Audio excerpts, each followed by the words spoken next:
Good afternoon, everyone. Good afternoon, everyone. Good afternoon, Mitzi. It's not afternoon, it's morning, so let's try that again. Good morning, everyone. Good morning. We like that. I'm Mitzi Linton. I am the Vice President of the Arizona Interfaith Movement, and it's my pleasure to be the moderator of this panel today and to welcome you all here. Our faith forum for this month is An Eye for an Eye, the death penalty. Is the death penalty a viable punishment according to your faith?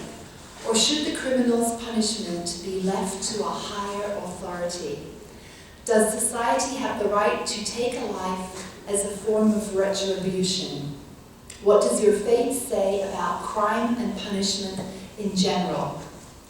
So this is an opportunity to hear from our panelists. We are still waiting for one of our panelists to arrive. But this is an opportunity to hear from the panelists their faith perspective on this topic. And also, at the end of the forum, when we've had a chance to listen to all of our panelists, there'll be an opportunity to present questions that you may have or opinions that were not stated here today from your faith perspective. So, this is a time to listen, to learn, and to become aware of what some faith traditions' beliefs are about particular topics.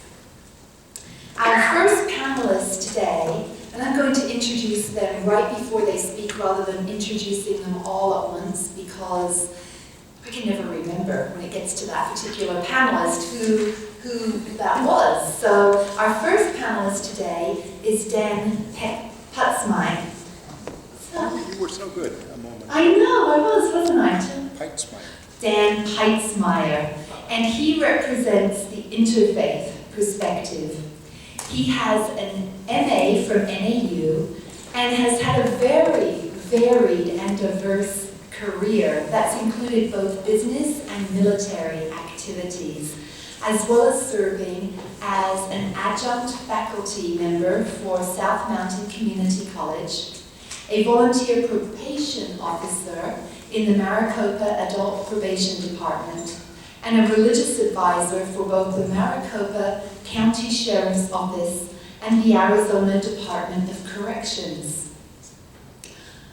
After studying to be an interfaith chaplain, Dan worked with Hospice of the Valley, Valley Hope Association, and Scottsdale Healthcare.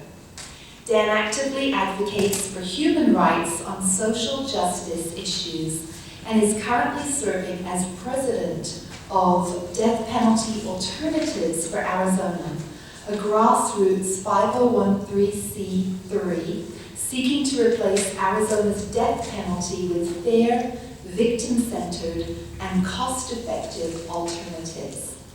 Please help me welcome Dan.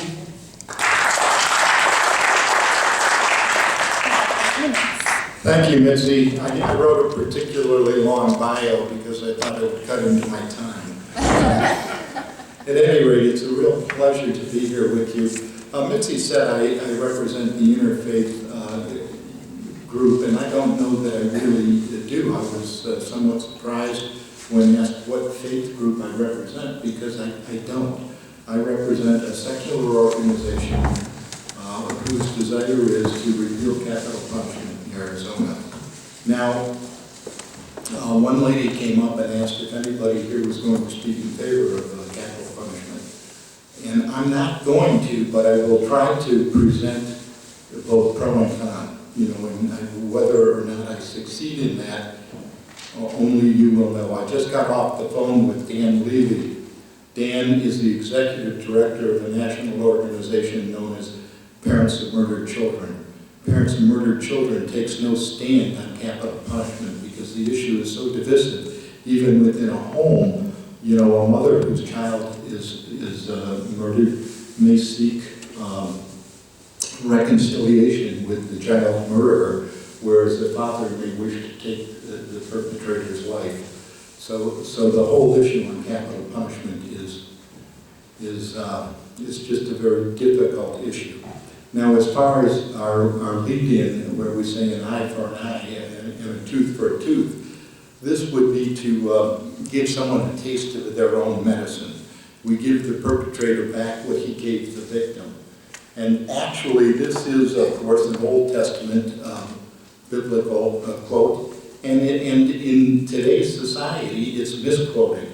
It has nothing to do, it's not a call for retribution, it's a call for proportionality, and in order to limit excessive punishment. And it really dates back to a time when times were rife with blood vengeance. In the New Testament, and this is where we may come from what is my religious perspective. I was raised in a Christian environment, and I think today, because of my training perhaps as an interfaith chaplain, that my belief system is that my God is too big to fit into any one religion. But my background is Christian, and certainly the New Testament refutes vengeance and calls for forgiveness, restoration, and reconciliation. So when we look at what does capital punishment do for us today? Well, one of the big arguments is it's a deterrent, that it deters others from committing capital crimes. This just isn't so. The study after study indicates that deterrence is not impacted by punishment. As a matter of fact, in the nations of the world that do not have capital punishment, they have a lower capital crimes rate than nations that do. Here in the United States, the states that execute have a higher capital crimes rate than the states that do not. It kind of bears the statement that violence begets violence. Another argument is that it protects society. Well, I think society can be well protected if an individual is given life in prison without the possibility of parole.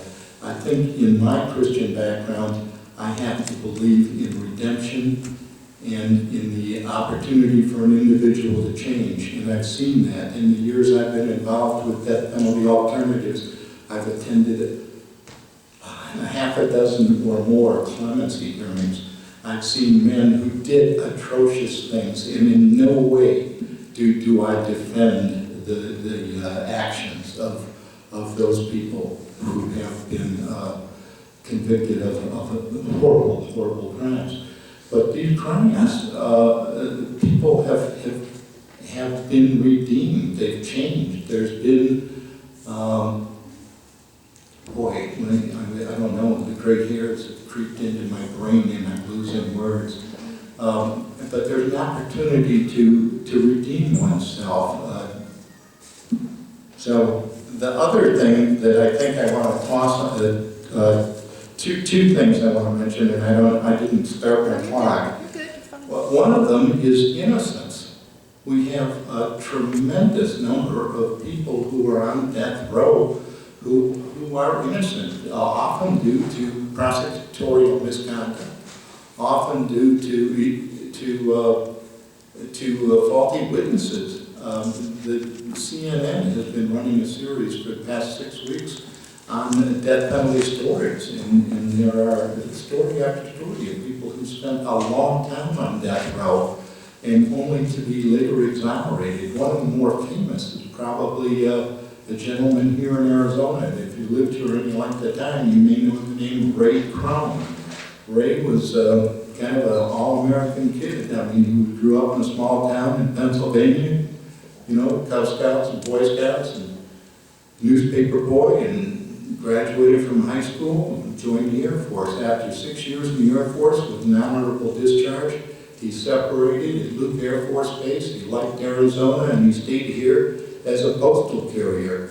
And he was living a good life when he was picked up for a murder he did not commit. And he was convicted quickly for a murder he did not commit on faulty forensic evidence. And that trial sentenced him to death. There were errors in the trial. He had a second trial. That trial, too, convicted him of the murder, but this time the judge was so concerned about some of the errors in the trial or the testimony, or he wasn't certain of Ray's guilt himself, the jury convicted him, that he sentenced him to life in prison. After 10 years in prison, Ray was exonerated and walked out a free man. There are 144 people like Ray Crumb who have been exonerated since 1976 when execution was restated. There have been approximately, I don't think I have to give you an approximate, I think I can give you an exact. There have been 1,374 executions since 1976. Now, if we look at the number of exonerations and the number of executions, what does that tell us? 10%, more than 10% of people who were executed, more than 10% of that group were exonerated. There's a lot of errors in the system. So the big question is innocence. We cannot execute innocent people, and while we can release people from prison, but we can't release people from the grave. A third or fourth point that I would bring out about the cost, the simple cost of attempting to kill somebody. You know, when we talk about premeditated murder, there's no greater premeditated murder than state executions. I mean, we are going to execute people. It's going to cost us money to execute people. When Bill Montgomery makes a decision to go for an execution, that jacks up the price of the trial tremendously. It costs thousands of times more to attempt an execution than it does to support someone for life in prison. You figure $40,000 a year to put somebody in a secure cell, and they can do that for 40 years. What's that? 1.6 million? 1 minute. And they spent more than that trying to execute Jody Arias.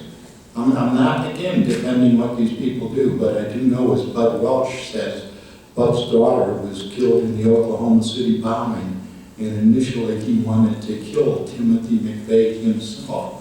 And over time he came to realize that another grave does no good. And it was the hate that killed 163 people in the bombing, and he didn't want any part of that hate in his body. So he made amends, not only with Timothy McVeigh, but with Timothy's father. And currently, there are about 61% of the population is in favor of capital punishment. Maybe that same number is in favor of a course other than capital punishment if they understand the costs involved, both emotional and financial. Thank you.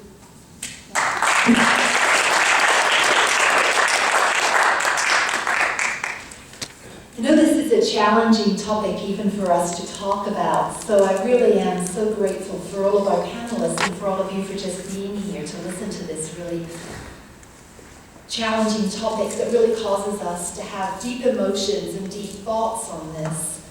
Our next panelists are going to share their time. They are Holly and Nick Janicki. They are from Falun, Dafa, and I only have your bio, Holly, so perhaps Nick, you'll take just a second to introduce yourself as well. And you're actually going to have 10 minutes, so if you need a little longer, that's fine. Just split the time between yourselves. We'll give you a 1-minute warning at the end. Holly has a background in Montessori education and is co-founder of the True Rest Float Spa, which I believe you're also part of too. And True Rest provides flotation therapy, a zero-gravity environment providing pain relief, better sleep quality, and profound relaxation. Holly also holds free Qigong and meditation classes at the spa, and both Holly and Nick are also members of our Interfaith Movement board. So please help me welcome Holly and Nick Janicki. Thank you, Mitzi. So I'm just gonna, introduce ourselves a little bit. Many people might not know about Falun Dafa and what that practice is. So we're gonna go into a little bit of background on that. But basically, Nick has been practicing for 14 years, and I've been practicing for 4 years. We're just going to give a little brief overview of the practice and then share some specific scriptures related to the topic. So Falun Dafa is a system of cultivation practice, and it was brought out in this historical period in 1992 by Mr. Li Hongzhi. But it was once widely practiced in a prehistoric civilization. So translated, the practice roughly means the great way of the law wheel. So Master Li would give 9-day lecture seminars in China, explaining many principles for cultivation at high levels. At that time, Master began talking about upgrading xing, or moral character, or heart nature, it could be said, and explain the principles of cultivating one's own mind and body. So in Zhang Falun, which is the main teaching, it's made clear that upgrading one's own heart and mind is the key to ascension.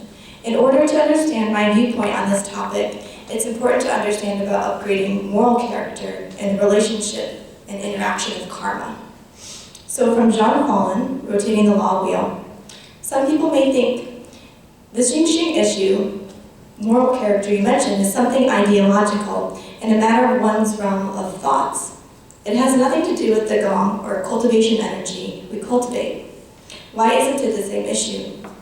Throughout history, the issue of whether matter determines mind or vice versa has been constantly discussed and debated in the world of philosophy. In fact, let me tell everyone that matter and mind are one thing. In scientific research of the human body, today's scientists hold that a thought generated by the human brain is a substance. If it is something of material existence, isn't it something of the human mind as well? Aren't they the same thing? Just like the universe that I have described, it does not only have its material existence, but also at the same time it has its characteristic. An everyday person cannot detect the existence of this characteristic, Zhen, Shan, Ren, or truthfulness, compassion, and forbearance in this universe, because everyday people are all on the same level. When you rise above the level of everyday people, you will be able to detect it. How do you detect it? All matter in the universe, including all substances that permeate the universe, are living beings with thinking minds, and all of them are forms of existence in this universe's fa at different levels. They do not let you ascend. They do not let you ascend, though you want to move up. Though you want to ascend, you cannot. They do just not let you move up. Why don't they let you move up? It is because your xing, or moral character, has not improved. There are different criteria for every level. If you want to reach a higher level, you must abandon your ill thoughts and clean out your filthy things in order to assimilate to the requirements of the standard at that level. Only by doing so can you ascend. Master continues to say, let me tell a joke. If a person with all kinds of human sentiment and desire among everyday people is allowed to ascend and become a Buddha, think about it. Is this possible? He may have a wicked thought upon finding a bodhisattva so beautiful. This person may start a conflict with a Buddha because of his jealousy has now been eliminated. How can these things be allowed to take place? What should be done about it then? You must eliminate all ill thoughts among everyday people. Only then can you move up. So in a broad sense, of right and wrong, based on my understanding, it's dictated by this essential nature of the universe regarding the interaction with society at large, Master states. We have also said that if every one of us cultivates his inner self, examines his own xing, and looks to the causes of wrongdoing so as to do better next time, and considers others first when taking any action, human society would become better and ethical standards would again rise. The spiritual civilization would also become better, and so would public security. Perhaps there would not be any police. No one would need to be governed, as everyone would discipline him or herself and search their inner self. Wouldn't you say this would be great? You know that the laws are becoming more comprehensive and impeccable, yet why are there people who still do bad deeds? Why don't they comply with the laws? It is because you cannot govern their hearts. When they are not seen, they will still do bad deeds. If everyone cultivates the inner self, it will be totally different.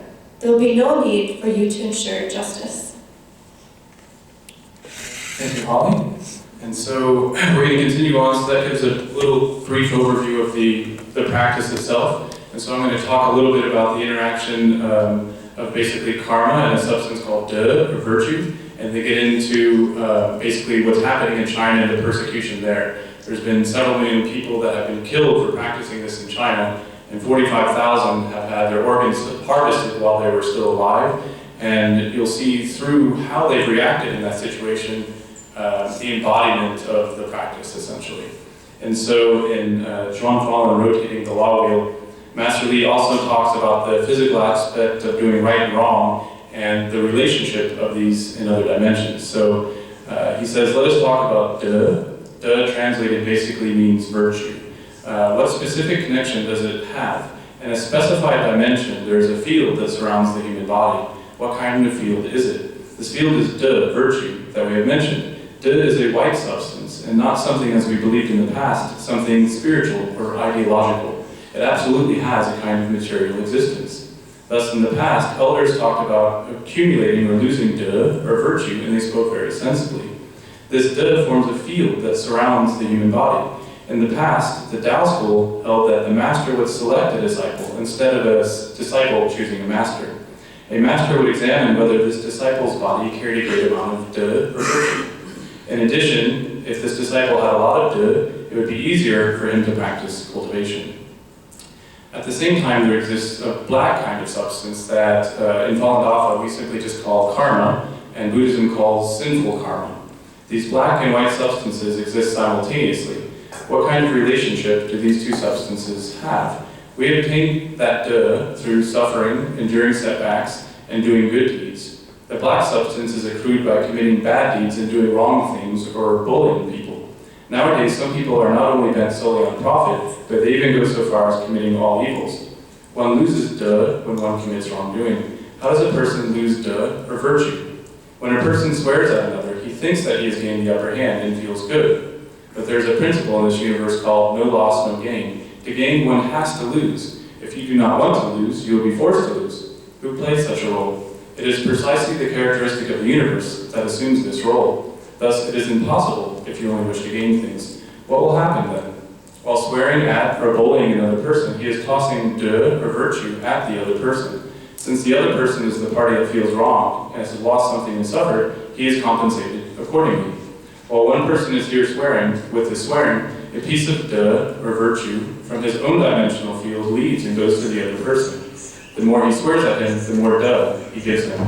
The same is true with beating up or bullying others. As one hits or kicks another person, one will give away one's de, according to how badly one beats up the other person.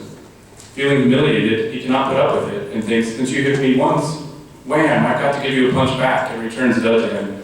Neither gained or lost anything. He might think, you have hit me once, so I should hit you twice. Otherwise I won't feel avenged. He will hit him again, and another piece of his de, or virtue, will be given away to the other person. So, basically in Falun Dafa, we believe all suffering and hardship in life stems from one's own karma. As practitioners, we seek to eliminate karma and reascend, basically. So Falun Dafa does not set any restriction on how laws and regulations should manifest in society, but we hold that by upgrading morality, human society will absolutely improve. And as I mentioned, the largest example of these principles in action is the tremendously large-scale persecution happening in China today. So after growing to about 80 to 100 million practitioners, Falun Dafa was banned in China and was quickly denounced as an evil cult. Since then, it's estimated that millions have lost their lives by practicing. And as I mentioned before, 45,000 people have had their organs harvested involuntarily while they were still alive. Through the past 14 years, the persecution of Falun Dafa practitioners, Okay. And so, And so the practitioners have basically kept to their faith, and there's been it's all been nonviolent. And so we hold that no harsher the persecution gets, the practitioners continue to be nonviolent and explain these facets of the thought to the wrongdoers. So essentially it's the belief that the people doing wrong are unknowingly doing harm to themselves, thus there's no real reason to punish them. And so we would say that it's our belief and mission to bring out the divine nature in others and have people realize and hear that the mind does influence the material environment around us, or as Master Lee puts it, one righteous mind can subdue 100 evils. And so our take is that it's more about cultivating ourselves, and then the environment around us will change. Okay, thank you.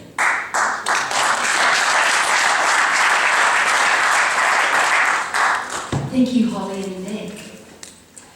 And our next panelist is Ernie Bruss from Baha'i. Ernie wrote and produced the following talks and audio-visual program, Hawaii, How the Diversity of the Faith is Reflected in the Beauty of the Races in Hawaii. What is race? Diversity and beauty of the human family. Baha'i, world faith, developed from a world trip showing the beauty of the earth and the unity of its peoples. Out of the clay of love, program based on the spiritual truths inherent in every religion and many others. And so Ernie's going to share from the Baha'i perspective the feelings of Baha'i on the death penalty. And Ernie will give you 1 minute warning. Thank you. Please help me out.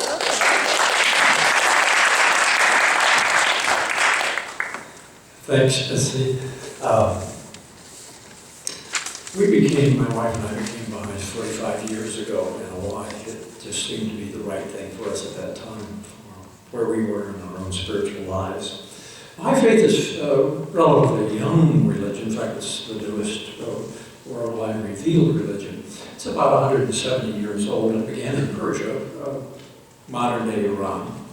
And Baha'u'llah, the prophet founder of the faith, wrote enough to fill 100 volumes. Well, that seems like an enormous amount of revelation, and it is, but it has all the guidance, because Baha'u'llah came for the purpose of establishing world peace, and so he brings us both spiritual and social teachings towards that end. And he speaks of this very much about the death penalty, crime and punishment, reward and punishment. And so we'll review some of those things in relation to what we're talking about today. Just as a basic belief of the faith, we believe there's only one God. He's not in competition with himself. He doesn't send prophets to found other religions to fight with other religions. That's just our own personal human doings. And as Baha'is, we look upon all of these religions as part of our spiritual heritage. And that this has been guidance to mankind down through the years. And there's always the revelation of one of the, we use the term manifestations because the prophets manifest the attributes of the Creator. When they come, their purpose is to give us the guidance that we need to live this life in a spiritual way so that we will be prepared to live a spiritual life in the next world. So then the purpose of our lives from the Baha'i perspective is to develop those spiritual characteristics that will give us, to allow us to function well in the spiritual world when we leave all of our physical attributes behind.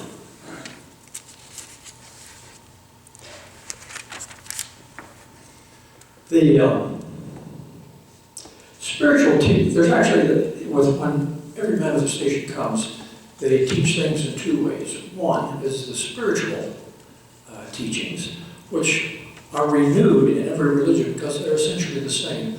Our love for our Creator, the love for God, and the love for our fellow man, and the way we deal with our fellow man. These are spiritual truths that you will find in every major religion of the world. So that is renewed every time a new manifestation comes into the world. And then they also bring social laws that are relevant to those particular people at that particular time, and also based on their understanding. You know, an example. Christ could talk about all kinds of things, about uniting the world and what have you, but you know, the world was considered flat, and it wasn't much larger than the area that he was teaching in at the time. So if he had revealed these other things, which being a manifestation of God, he could easily have done that, but it would have been way beyond the understanding of the people that he was trying to help and give them spiritual guidance. And this is true of all the various religions. You will find examples of how their social teachings are quite pertinent, including the death penalty. Just as an example, Moses gave us a picture of a very stern God. And also, and as Dan said, the concept of an eye for an eye and a tooth for a tooth, which was really an equality thing of how to respond to anything that might happen in the way of criminal activity. But he also talked about, he had 10 different distinct commandments concerning murder. Now, today we might find that a little more difficult to deal with than having a single thought about what murder is and what we're going to do about it. But we come down to what happens when Christ comes along 1,000 years later. And he teaches that of a God of mercy and love, and he abrogates some of these laws of Moses. Well, he has changed the social laws. So that occurs in not only just a concept like murder, it occurs in all aspects of life. Muhammad speaks of murder, and Khalil can correct me if I got this a little bit mixed up, please, but that he was more specific about situations involving murder and what actions were appropriate. In the Baha'i faith, Baha'u'llah in his writings allows for the death penalty in cases of murder and arson or life imprisonment. And he says that at this time, we are not subject to implementing those, but must wait till mankind has come to a little higher level of understanding. And then we look at all of the aspects that might be involved and how would we implement the death penalty if it were still needed, or life imprisonment if that was the better choice. So he gives it as options for us to wrestle with, if you will, and to develop and put into place when the time is right.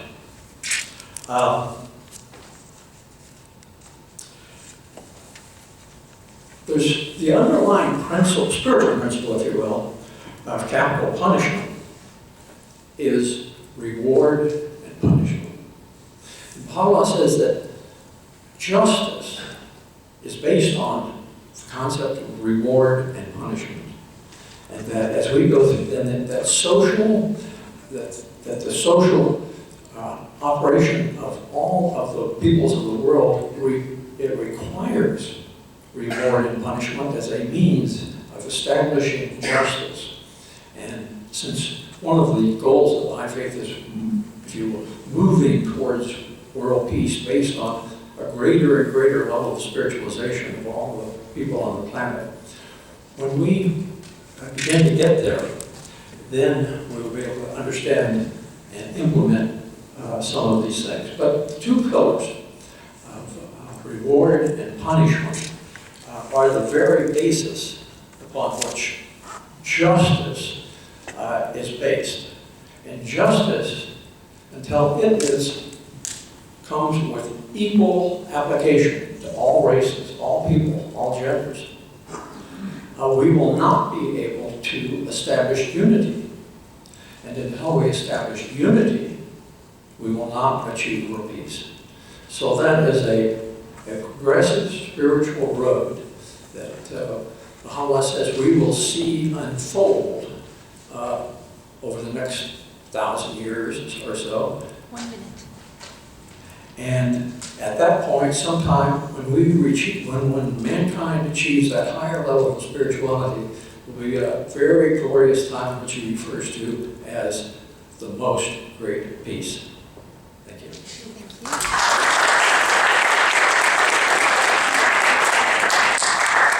Thank you, Ernie. And Khalil, thank you for being with us today. We are so grateful that you're here.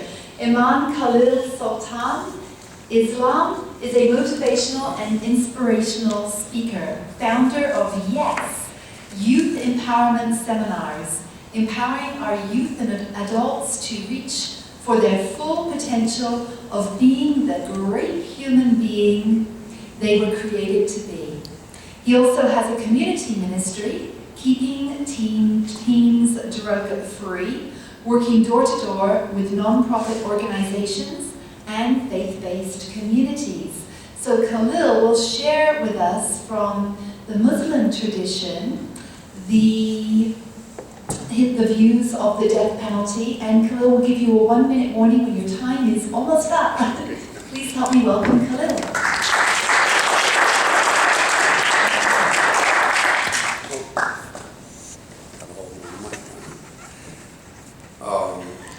First of all, I'd like to thank you for being here and also being able to be a part of the forum. We want to say that. Khalil, can you hold the mic up a little bit? Okay. I want to say that it's a blessing to be a part of such a great organization as we have in the Interfaith Movement. In Islam, as Muslims, we accept the permissibility of the death penalty because it's stated in the Holy Quran. So whatever's in the Quran, we accept. There are two cases where the death punishment is permissible. One is murder, intentional murder of someone. That's one of the cases where the death penalty is permissible. And the other one is crimes against the community, such as treason, terrorism, piracy, rape, adultery, major crimes against the society where Muslims live. Now, most of these laws are set up by different states, different government. Depends on the country that you're in. It depends on the country how they treat different things in different way. That they also do the punishment for those who commit these atrocious crimes that we talk about. I'd like to give a little brief information about what it is to be a Muslim. Muslim means one who submits completely to the will of God. So therefore, since whatever's in the Quran, then we must follow. But man is given the right to make different rules, depends on the society they live in, to protect themselves and protect their family and protect society or the community.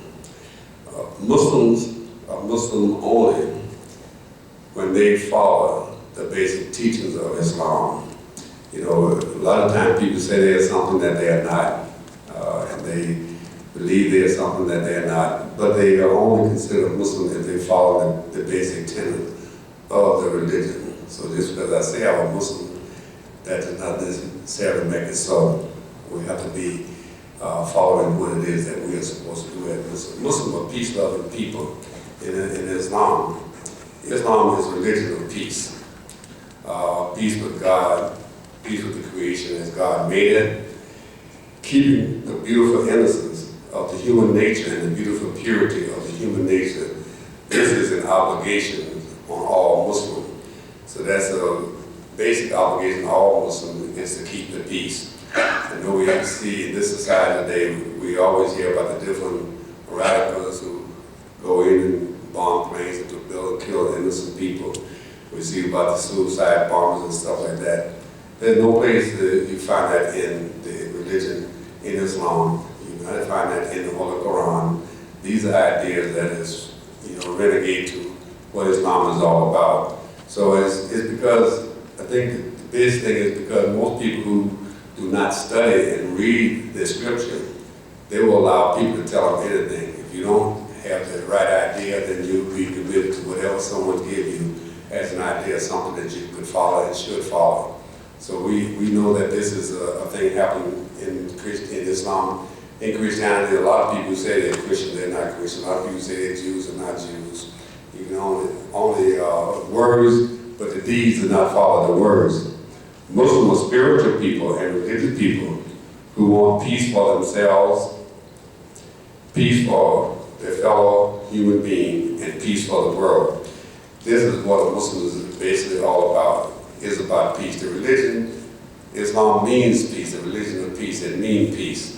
Our greeting, Assalamu alaikum, means peace be unto you. The whole creation, we see God created and made in peace. Whatever we do is supposed to be of a peaceful nature. If we're operating outside of that, then we're not considered a Muslim. We're considered someone else who's just using the name Muslim as a way of life. And Muslim is a complete way of life. It's not just a spiritual worship, the education, the government, everything that we as Muslims see, we try to incorporate Islam and being a Muslim in all facets of our lives. That's what we're supposed to do, to make sure that everything we do, it has that same idea of peace and the idea of what God wants for humanity in the world. Well, I'm going to read a surah out of the Quran, a couple of surahs out of the Quran, where it talks about the death penalty and death in Islam. It's in Surah 2, 178 to 179.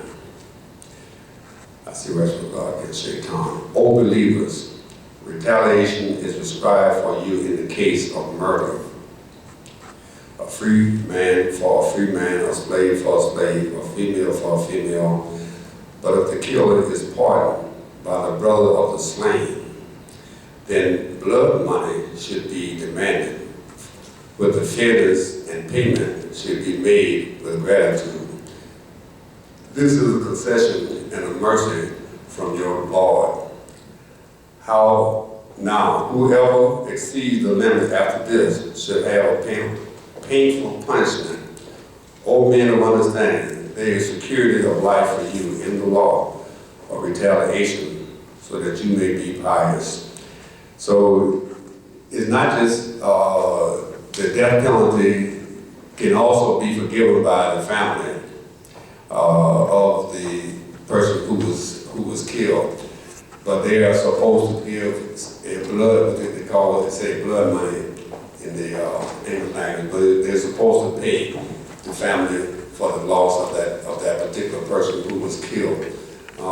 And in Islam also, different countries have different ways and rules that they make, and they have punishments in different ways. Some they do in the way of beheading, some execution by a firing squad, some they're stoned to death. So these are different ways that they do different laws in different countries. So punishment is applied equally with justice. And we see that in America, the justice is not there because when we look at the historical background and we did some research on that, they say that 80% of the African American minority people who was executed in this country, it was for killing a Caucasian. And they say that of those who were killed, it was only because they killed a Caucasian. They were not killed because they killed someone else. And just the opposite, when it comes down to a Caucasian killing an African American or Hispanic, the percentage is very low compared to those who face and get the execution. So, and based on the fact is lack of money, lack of, being having successful lawyers, and lack of the best prosecution, the best defense that they could afford. That we really take a real frown on. It's not being equal justice in the law in America today.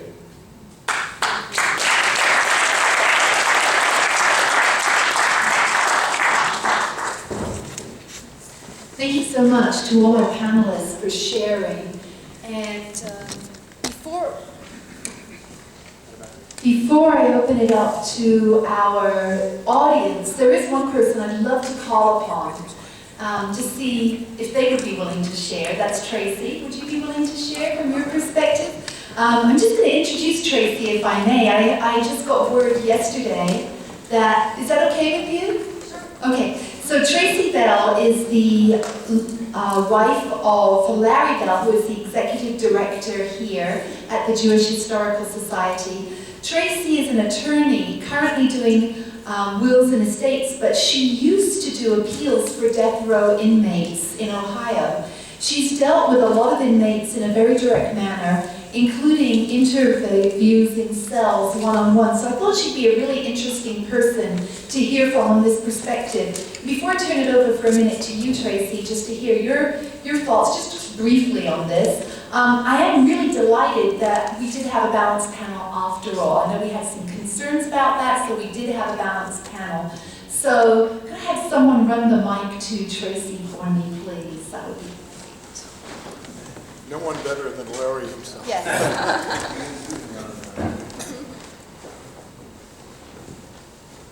Thank you.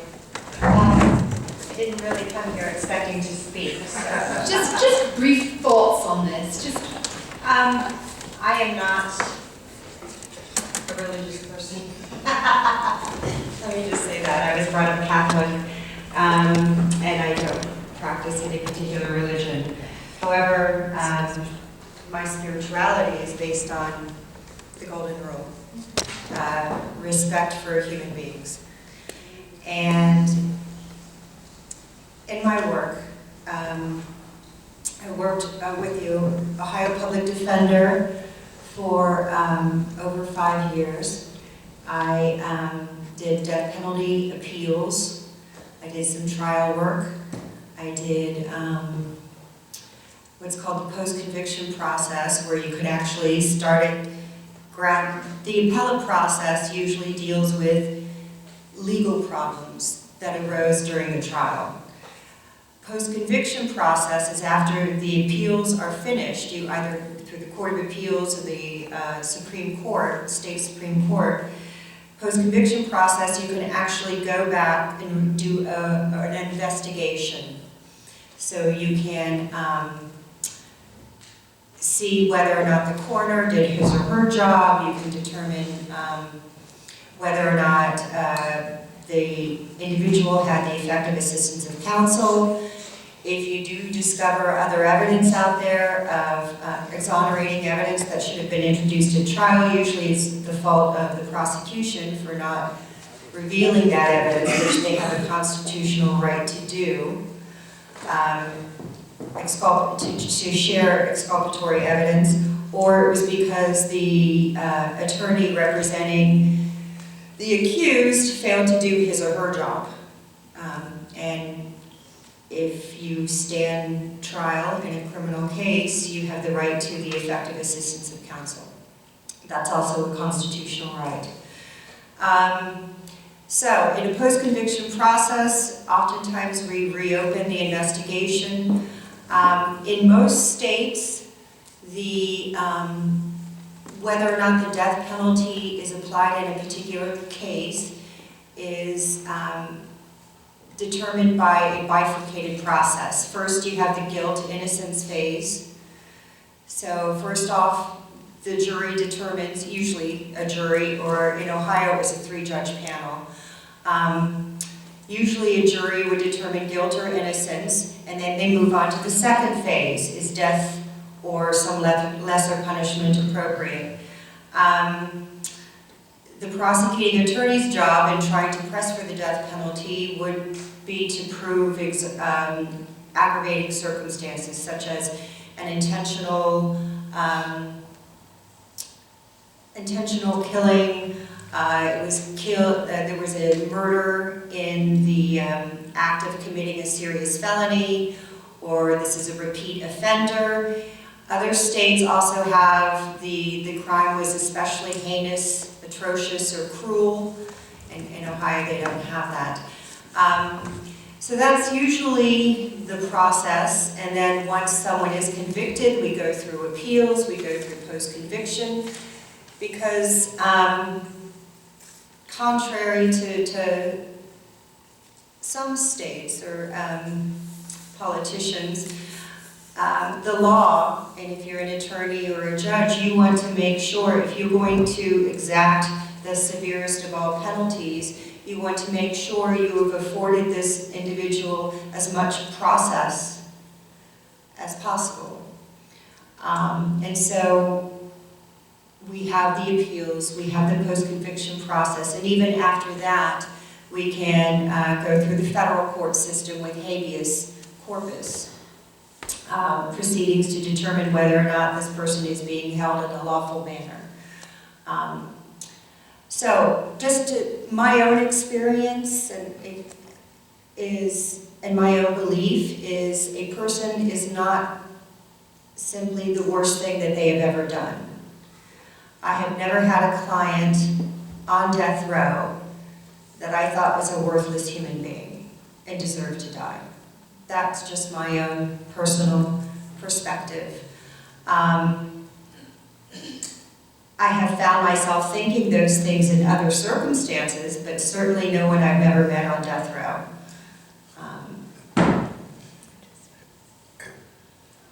Does anyone, if anyone has any questions, fine, but I don't. Thank you, Tracy. Thank you so much for sharing. You're And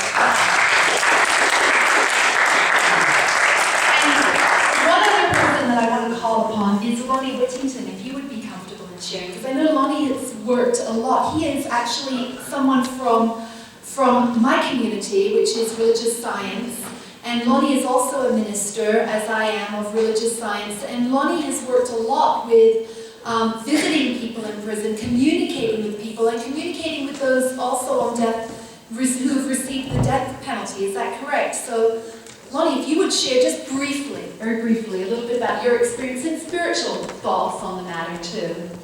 I've been in contact with a certain individual on death row for more than 14 years, and he came to our church just asking to communicate.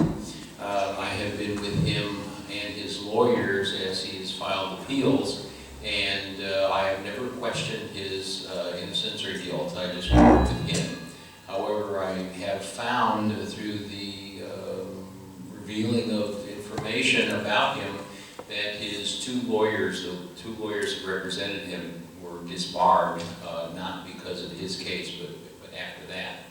And so they didn't represent him as well as they should. His father was a Superior Court judge, and I understood that during the time of his trial they wanted to get it done as quickly as possible, so they told him to plead guilty and they would reduce the charges. Also, which he claims innocence. Also, the major individual whose testimony put him at the crime scene, she rescinded her testimony 10 years after he was convicted. So he's going through appeal, but regardless of whether or not he is guilty, I think that he is a worthwhile individual. He's a very smart guy, and I do believe that some people are on death row that are wrongfully convicted. Thank you so much, Lonnie.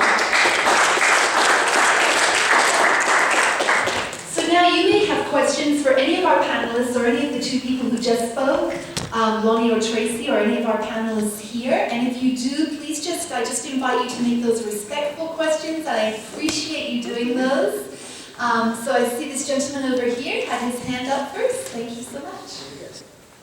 I wonder where the issues with the federal government are involved. Some prisoners I know are in federal prison, and I think some federal prisoners are executed.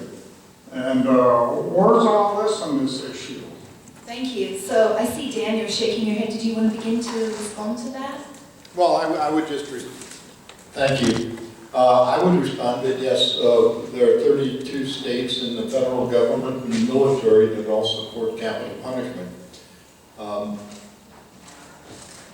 So, you know, sometimes they do, and sometimes they don't. They're seeking death for the Boston bomber. They did not seek death for Jared Lochner, you know, who killed, you know, on a rampage down in Tucson. So, you know, each case considers its own. My point, and I think Tracy speaks to it, and certainly our Imam spoke to it, is the arbitrariness of capital punishment. And what we have, whether or not your religion supports it or doesn't support it, is what we have in this country is a very broken system. And you pointed out the racial disparity, it's atrocious. And, you know, there's websites that'll just show you that, you know, 75% of the people that are on death row are on death row for killing white people. You know, it's not, when capital punishment was reinstated in 1976, it was for the worst of the worst. And the fact of the matter is we're not executing the worst of the worst, we're executing the poorest of the worst, the less well-educated of the worst.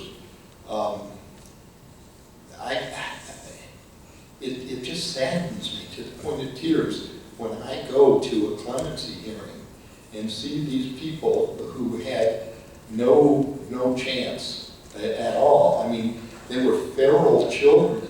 They were brought up on the streets, and they're good people. You know, yes, they did a bad thing, or maybe they didn't. You know, there are a lot of innocent people there that had ineffective counsel or worse, prosecutorial misconduct. Anyhow, I go on too long. Thank you. Anyone else on the panel want to respond to that, or should we move on?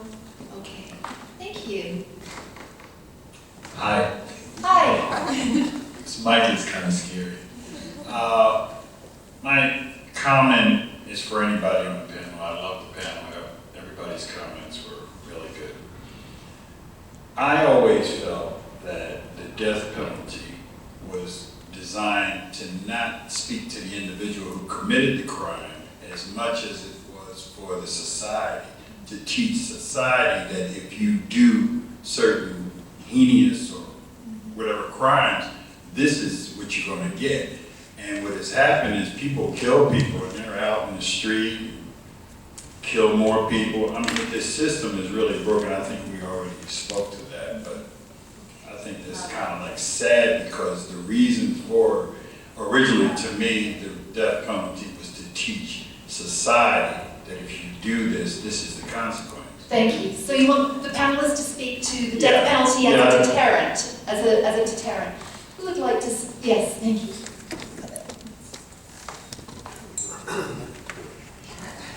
In Islam, the penal code of the death penalty is to save lives. That's what it's designed to do. And to promote justice and prevent corruption and tyranny in a society. So in Islamic country, when they have the death penalty, it's a public, open thing to where the public is invited to come and see the execution. Because if they see the execution, those who maybe was thinking about certain crimes, maybe it will be a warning that this is what happened to you. It's not hidden. Like in America, it's only open to just a few people. So it's never publicized, open to where the whole society can see it. So the people, they don't see it, therefore they don't have a reminder when they get ready to start doing these heinous things, that it's going to be something that they might face one day themselves. So in Islamic society in the countries, it's open where everyone has an opportunity to see for themselves that this, you do this, this is what you are subjected to happen to you in your life at the same time. Thank you. Do you want to speak?